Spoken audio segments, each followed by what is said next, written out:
I was working on a video about growing tomatoes in hot, humid climates, and I came across a whole bunch of suggestions for the right NPK for tomatoes. The values were all over the place, and quite honestly, a lot of them didn't make any sense at all. So I thought I'd have a closer look at this. What does the science say? And what NPK should you be using for tomato? Now, there are lots of common claims on the internet. The most common one you see is to use a 10-10-10. That's the NPK on the package, and that represents a ratio of 1-1-1, equal amounts of the three nutrients. Almost no one should be using a balanced fertilizer like a 10-10-10. Right away, when someone recommends that, you know it's wrong. I discuss this in more detail in this video here.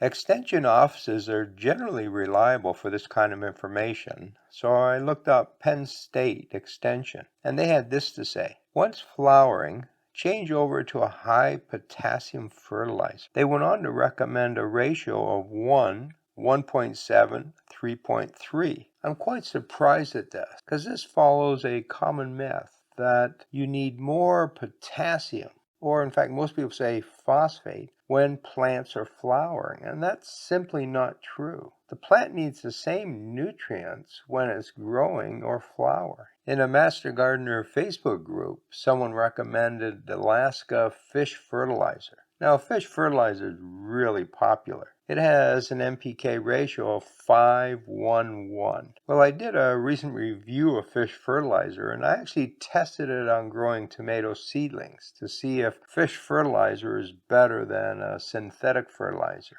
It's not. They both grew the same size seedling, and you can get details on that in this video here. And I'll put links to these videos at the end of this one and also in the description. An NPK ratio of 5-1-1 really isn't suited for any plant. I don't know of a single plant that needs that much nitrogen compared to phosphorus and potassium. Craig LaHoulier is an expert on tomatoes. He wrote the book Epic Tomatoes, which is a very good book. What does he recommend? Well, he recommends a 5-10-5, which is a ratio 1-1, particularly when the plants are flowering and producing fruit. This is the same myth I just discussed, that people have the belief that they need more phosphate during flowering. As you'll see, none of these common recommendations are correct. But if we average all of these, we get an NPK ratio of 1.4, 1.1. So how does that compare to manufacturers of fertilizer? I mean, gardeners can buy all kinds of different products specifically formulated for tomatoes. Surely that ratio is correct. The product called Miracle-Gro Tomato Plant Food has an NPK of 18-18-21. It's essentially a balanced fertilizer. Burpee Organic Tomatoes and Vegetables is a 3-6-4, so it's high in phosphate. The Espoma Tomato Tone is a 3-4-6, so it's high in potassium. So what you can see there is that each one of these products has a different NPK. One is a balanced formula, one is high in phosphate, and the other is higher in potassium. Why are these not all the same if they're all designed specifically for tomatoes? Well, the answer to that is simple. These formulations really don't follow the science. And secondly, we don't feed plants. We're not trying to get a fertilizer for feeding plants. The purpose of fertilizing is to replace the nutrients missing in the soil. And I'll come back to that at the end of the video. It's crucial to understanding this topic. If we average the values from these commercial fertilizers, we come up with an NPK of 1, 1.4, 1.4. Well, what does the science say? I went through a number of research projects and looked at what they found as the best NPK.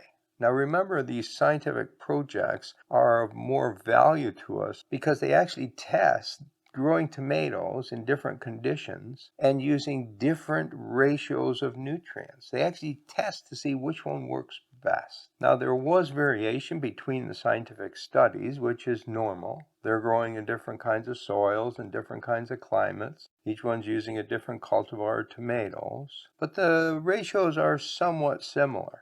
And if we average all these scientific studies, we come up with a ratio of 1.8, 1.5. So I've thrown a whole bunch of numbers at you, and I'm sure you didn't memorize them. So here they all are in a table so we can do some analysis. I've included these online suggestions, as well as the average of the commercial fertilizers and the average of the research. So these numbers aren't very consistent. But which one's right? Well, I have to believe that the research numbers are the best one. They were done under very controlled conditions. They looked at different nutrients and compared them and measured the results. Compare that to what gardeners do. Gardeners grow tomatoes, they use a certain fertilizer, they get good tomatoes, and they conclude that that is the right fertilizer. No controls, no measuring, no counting of yield, etc., etc. So we have to believe that the scientific data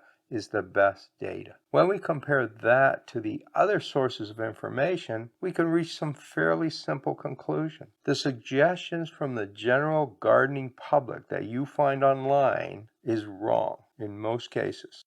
2. The commercial tomato fertilizers are also wrong. They don't follow the science. You would expect that these manufacturers have also looked at the science and then produce a product that has the same NPK that the scientists recommend. They don't do that. Point number 3, tomatoes do not need more phosphate or potassium during flowering. That's a myth that's been around a long time. It's also why we have products called bloom boosters. They just don't work. If a plant has the right amount of NPK, it will flower and produce fruit just fine. Adding excess phosphorus or excess potassium does not make them flower better. Now, a while ago, I wanted to figure out what is a common NPK that we should be using for plants. And plants means anything. House plants, garden plants, perennials, annuals, vegetables. I wanted to come up with one number that would represent most plants. So I looked at a lot of research on different kinds of plants, averaged them all up, and I came up with a value of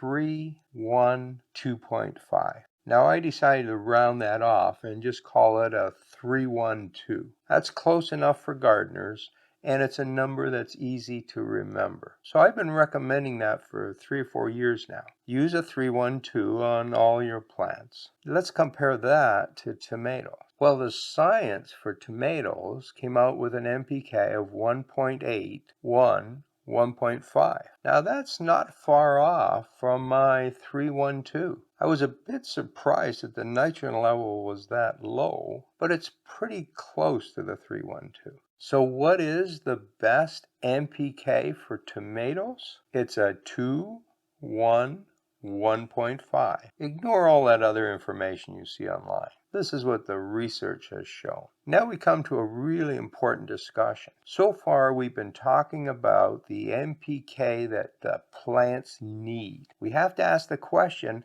is that the NPK you should be using? And the answer to that is, it depends. We have to look at 2 general categories of growing plants. The first one we'll look at is growing tomatoes in the ground with real soil. When you're growing any plant in the ground, your job as a gardener is not to feed them. We don't feed plants. We replace the nutrients that are missing in soil. Now, if your soil is fairly good and it has enough nitrogen, phosphorus, and potassium, you don't have to use any fertilizer. If your soil doesn't have enough of those nutrients, then you need to add the nutrients that's missing. Some of you will just add nitrogen. Others will just add potassium. It depends on what your soil has. The other scenario is growing in containers, pots, containers, and a lot of the raised beds. If these containers use a potting media that's not soil,